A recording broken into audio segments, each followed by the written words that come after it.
Cell, the building block of life. How to use this? Watch each toggle, read the explanation, study the in-depth note, then look at the matching textbook figure. Origin of life and what a cell is. Life began in water. Scientists widely agree that life originated in water. Some researchers think it started not in vast oceans, but in small water pools whose environment kept changing. Temperature, chemicals. These changing conditions could trigger the chemistry needed for life. Water is the medium where molecules can dissolve, move, and react.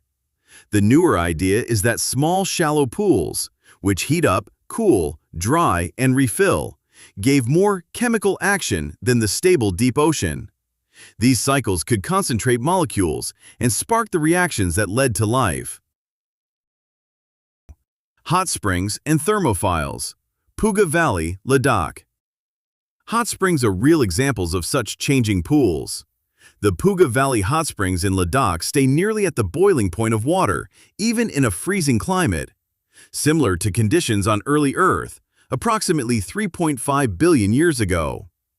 The organisms living there are mostly heat-loving bacteria called thermophiles, which are unicellular, single-celled. The Puga springs act like a living model of early Earth, very hot water in a cold land. Thermophiles, heat lovers, survive this extreme heat, showing that life can begin and thrive even in harsh, constantly changing conditions. The first protective membrane. Scientists from the Birbal Sahni Institute of Paleosciences, Lucknow, studied these springs and found calcium carbonate forming rapidly around them. These deposits may have protected early organic molecules from harmful radiation and extreme conditions, helped form the first protective membrane, the barrier that defines a cell. A membrane is crucial because it creates an inside that is separate from the outside, and that separation is the defining feature of a cell. The cell is the basic unit of life. All living organisms are made up of cells. The cell is the basic level at which life exists, the smallest thing that can be called alive. Below the level of a cell, you don't have life, only chemicals. The cell is the smallest unit that can carry out all life processes, so it is the foundation of all biology. Unicellular versus multicellular. Unicellular organisms made of only one cell, for example, bacteria, yeast. Multicellular organisms made of millions of cells working together, for example, plants, fish, birds, humans. In depth. A single cell must do every job by itself. In multicellular bodies, cells can specialize and divide the labor, which is what allows complex tissues and organs. Levels of organization. Cells are organized in increasing levels of complexity. Cells, tissues, organs, organ systems. A group of similar cells doing a similar job, a tissue. Different tissues form an organ. Several organs working together form an organ system. For example, nasal pores plus nasal cavity plus trachea plus lungs, respiratory system. Complexity is built step by step. Each level adds new abilities the level below could not achieve alone. This is how a body coordinates many functions at once. The cell stays fundamental. Even after cells organize into tissues, organs, and systems, the cell remains the fundamental unit of structure and function.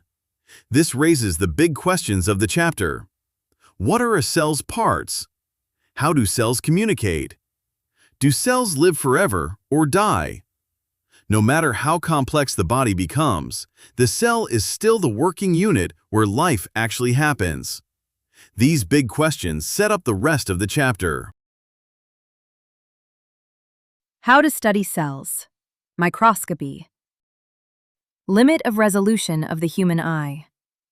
Resolution is the ability to see two close objects as separate and distinct. When we view objects from about 25 centimeters, 2 points must be at least 0.1 millimeter apart to be seen separately. So, the limit of resolution of the human eye is 0.1 millimeter. In depth, resolution is about clarity. If two tiny points are closer than 0.1 millimeter, our eyes cannot separate them clearly. They appear as one blurred point. This is why very tiny objects like cells cannot be seen clearly without a microscope. Cells are too small to see. Most cells are smaller than 0.1 millimeter. Because of this, they cannot be seen with the unaided eye. To study cells, we need instruments like microscopes. Refer to Figure 2.1, which shows what can be seen by the unaided eye, light microscope, and electron microscope. In depth, Figure 2.1 helps us understand the range of vision. The naked eye can see larger objects. The light microscope can show cells and some cell parts. The electron microscope can show extremely tiny structures such as viruses, ribosomes, proteins, and atoms. Lenses and magnification. A convex lens is used to magnify objects. It makes small objects appear larger. A compound microscope uses two main lenses, the objective lens and the eyepiece. These lenses work together to enlarge the image of a specimen.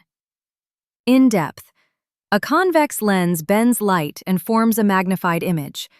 In a microscope, the objective lens first magnifies the specimen. Then the eyepiece magnifies that image again. This is how microscopes make tiny cells visible.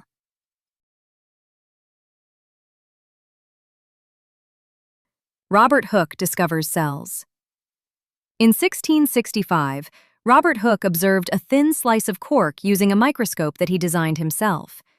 He saw many small box-like compartments. He called these compartments cells.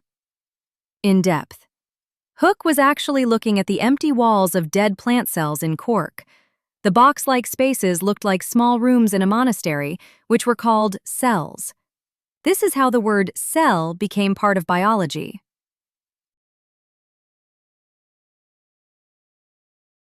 Parts of a light microscope.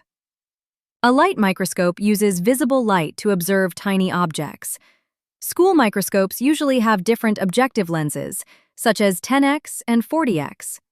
Refer to Figure 2.2 for the main parts of a light microscope: eyepiece, body tube, objective lens, stage, mirror, coarse adjustment knob, fine adjustment knob, handle, and base. In depth, each part has a special role. The eyepiece is used for viewing. The objective lens magnifies the specimen. The stage holds the slide. The mirror reflects light upward. The coarse and fine adjustment knobs help bring the image into clear focus. Activity 2.1. Estimating cell size. To estimate the size of a cell, place a transparent millimeter ruler on the microscope stage. Measure the diameter of the circular field of view in millimeters. Convert millimeters into micrometers. Replace the ruler with an onion peel slide. Count the number of cells lying across the diameter. Divide the field diameter by the number of cells. In depth. We cannot easily measure one tiny cell directly, so we measure the full visible circle under the microscope and divide it by the number of cells across it. This gives an approximate size of one cell.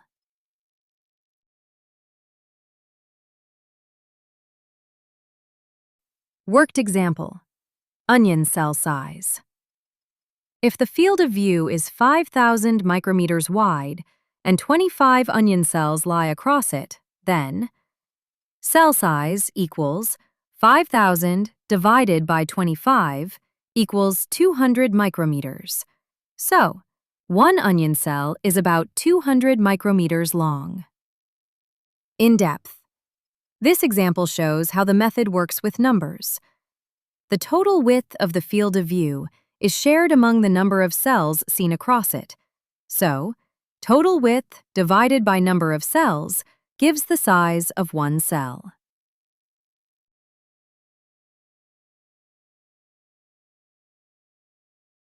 Total magnification calculation. Total magnification is found by multiplying the eyepiece power and the objective lens power. Total magnification equals eyepiece power times objective power. For example, if the eyepiece is 10x and the objective lens is 10x, total magnification equals 10 times 10 equals 100x. In depth. The magnification of the two lenses is multiplied, not added. If a 10x eyepiece is used with a 40x objective lens, the total magnification becomes 400x.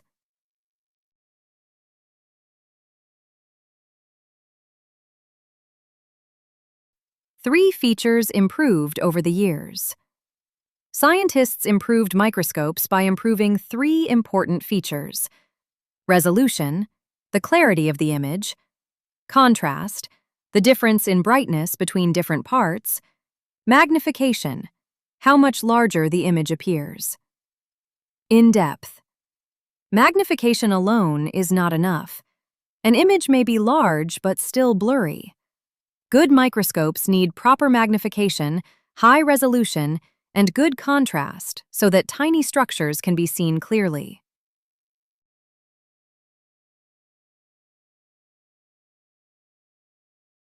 Electron microscope. An electron microscope uses a beam of electrons instead of light. It can reveal very fine details at the nanometer scale. Refer to Figure 2.3 for an electron microscope and Figure 2.4 for a scanning electron microscope image of stomata on the lower surface of a colocasia leaf. In depth. Electrons have a much shorter wavelength than light. Because of this, electron microscopes have much higher resolution than light microscopes. They can show tiny details that ordinary light microscopes cannot show clearly. Missed part 1? Watch it now using the link in the description. Want to continue the story? The upcoming part 3 link is also waiting for you in the description. Our eyes are powerful, but they have limits. When objects become extremely small, they can no longer be seen as separate. To explore this hidden universe, scientists rely on one of humanity's greatest inventions, the microscope. For thousands of years, humanity never knew that living things were made of tiny building blocks. Then, in 1665, Robert Hooke peered through a microscope and discovered something extraordinary. He called these tiny chambers cells, giving biology one of its most important words.